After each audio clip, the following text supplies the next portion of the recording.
কয়েকদিন আগে আমাদের বলা হয়েছে আমরা ছাত্র প্রতিনিধিরা নাকি একটা বিশেষ দলের নেতার বিরুদ্ধে আমাদেরকে নাকি লেলিয়ে দেওয়া হয়েছে।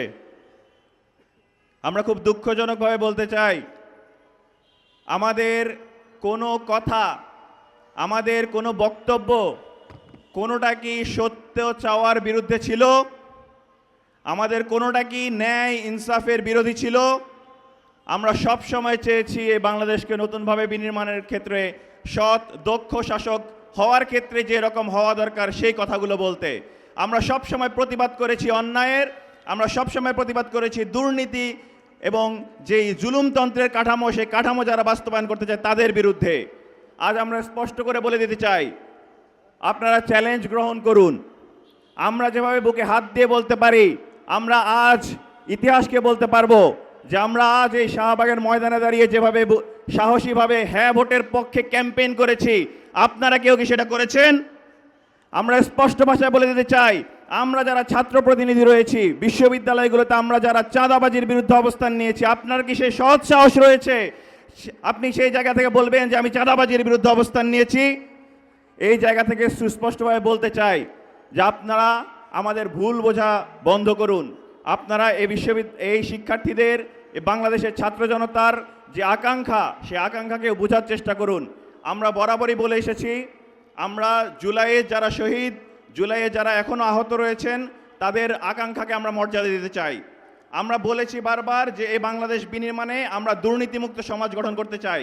আমরা আর কোনো লেডি ফেরাউন শেখ হাসিনাকে চাই না।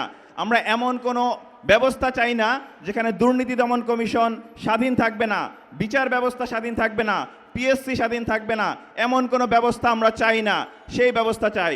কিন্তু দুঃখজনক ব্যাপার, যখন এই সংস্কার শুরু হয়েছে, শুরু থেকে দেখা গিয়েছে নোট অফ ডিসেন্টের যে শব্দ, এই শব্দের যেই আঘাতে আঘাতে বাংলাদেশের মানুষ জর্জরিত হয়ে গিয়েছে।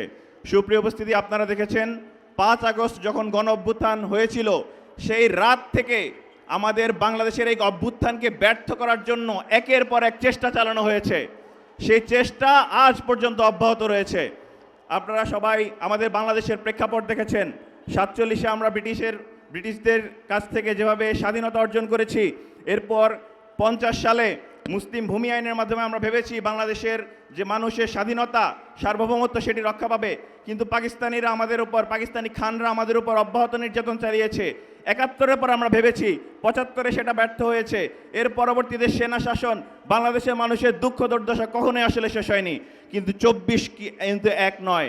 24-এর আমরা যারা ছাত্র জনতা রয়েছি, তারা কোনোভাবেই সেই পুরনো বন্দোবস্ত, পুরনো স্টাইলে এই যে ফুলের দোকানগুলো, এই যে টেম্পো স্ট্যান্ডগুলো, এই যে সরকারি দপ্তরগুলো, এই যে বিভিন্ন পরিবহন সেক্টর কিংবা বিভিন্ন দপ্তরগুলো থেকে যে চাঁদাবাজি নেওয়া, দুর্নীতি করা, অসৎ শাসন করা, জোর জবরদস্তি করা, আমার কথার বাইরে অন্য কোনো কথা চলবে না, এই যে নিয়ম নীতি, এই নিয়ম নীতি আমরা আর কখনো দেখতে চাই না।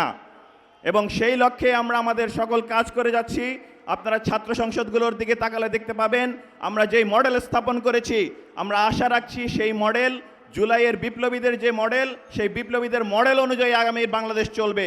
কোনোভাবেই সেই পুরনো কাঠামো, যেই কাঠামোর কারণে শেখ হাসিনাকে এদেশ থেকে পলায়ন করতে হয়েছে, সেই কাঠামো কোনোভাবেই বাংলাদেশে আর বাস্তবায়ন হতে আমরা দেব না।